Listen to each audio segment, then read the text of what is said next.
Good evening, my dear, dear friends. Thank you so much for joining me today. In case you haven't been here before, I'm bringing you Mama's Fireside Chronicles. I've written several books that are titled the same. You can find them on any Barnes and Noble or any good bookstore. I appreciate you coming here, and I thank you. If you want to support, buy a book. They're really good. Dear friends, they're good. Well, I'm coming you today because I want to talk to you just briefly about love letters. I got a couple of little love letters when I was young, not many as I got older, but when we're kids, we do a lot of stuff like, oh, yeah, don't we? Yeah. And I've always enjoyed writing. I told you I've written a couple of books, and I've actually written a wonderful book of poems, deep, deep passion to me. My Lord gave me a lot of it. I'm not that great, but He's so wonderful, friends. Well, I want to talk to you today. First of all, I'm going to show you this. I'm going to show you this really quick. So, this is a song called Love Letters Straight from the Heart. So, love letters straight from the heart keep us so near while we're apart. I'm not alone in the night when I can have all the love that you write. I memorize each line and I kiss the name that you sign. And darling, then I read it right from the start. Love letters straight from my heart. I memorize every line and I kiss the name that you sign. And darling, then I read again right from the start. Love letters straight from the heart. That's a very old song, but it kind of sounds like what we're doing ourselves. The Son of Man was taken up on the third day. He gave his life that we might have a pathway to God, the only pathway. We know this. And then he said, well, I've got these men here and I'm going to have them write some letters to you. And I want you to read the letters so you can get to know me a little better, so you can love me. There'll be love letters from my heart, he said. Well, since the ascension, by golly, not like we can go check him out or get our eyes on him.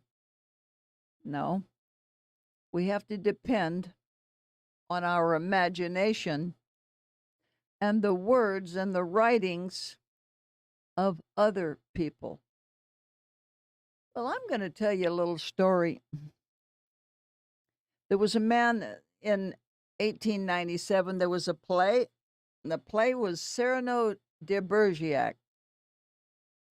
This was a man who was a poet.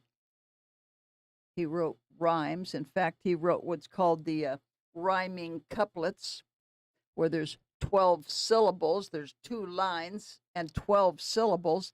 The last 12th syllable, referred to as the Alexander, that was for Alexander the Great. So and these would all rhyme. And so he was really a rhyming poet, but he was also a comedian. In other words, he liked it light and fun, but he was also a soldier. Well, as the story goes, and this is about a real man. Now, the play was written after the story about the real man, but he had a friend, and his friend, he and his friend went into the service about the same time, and his friend said, oh, I just love this gal over here, and boy, she wouldn't have anything to do with me. I just don't know what to do. And Cyrano said, well, why don't you just write her some letters while you're gone, and then she'll be there when you get back, and it'll be a good thing. And the man said, oh, I don't write worth a doggone, but you do. Won't you please write these letters for me? Write good letters like You're such a good writer. Cyrano said, no. And he said, please, please. Well, he finally said, okay. So Mr. de Bergerac said, well, I've never met her, so I can't possibly know what in heaven's name to write about. I don't know what. I can't get the feel of something I don't even know her. And the man said, here, I'll tell you all about her. So he started telling Cyrano about this beautiful woman, how she acted, how she laughed, what she liked. Everything he knew about her, he told Cyrano. Well, as it happened, Cyrano said, oh, well, quite lovely. Pardon me. So he started writing his letters. He started writing his letters from his imagination, beloved.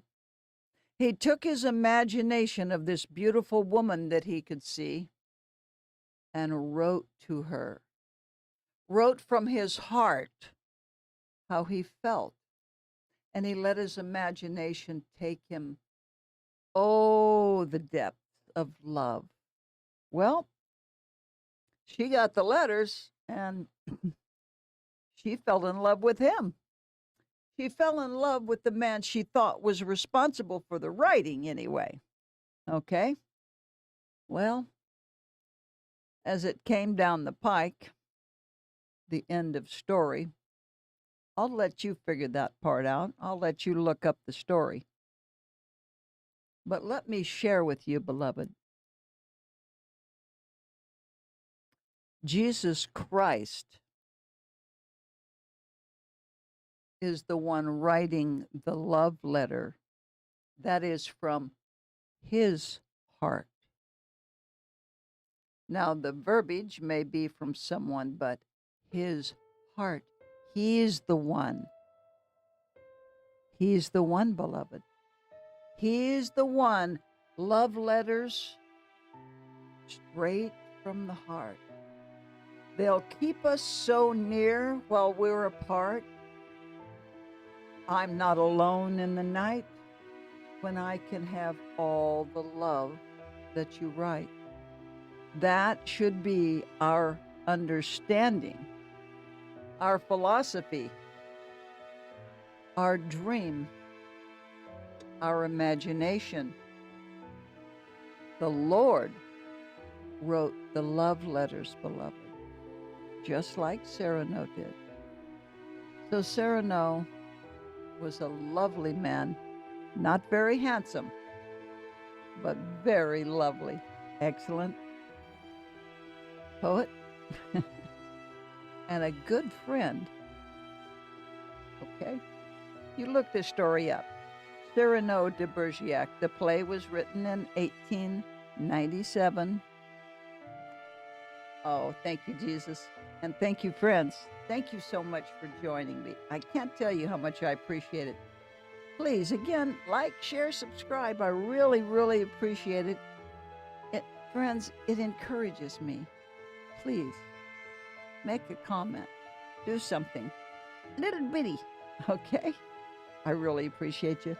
And by the way, in case it's come and you've thought, hey, who is that? Well, I'm Mama. And these, beloved, these are my chronicles. Good night.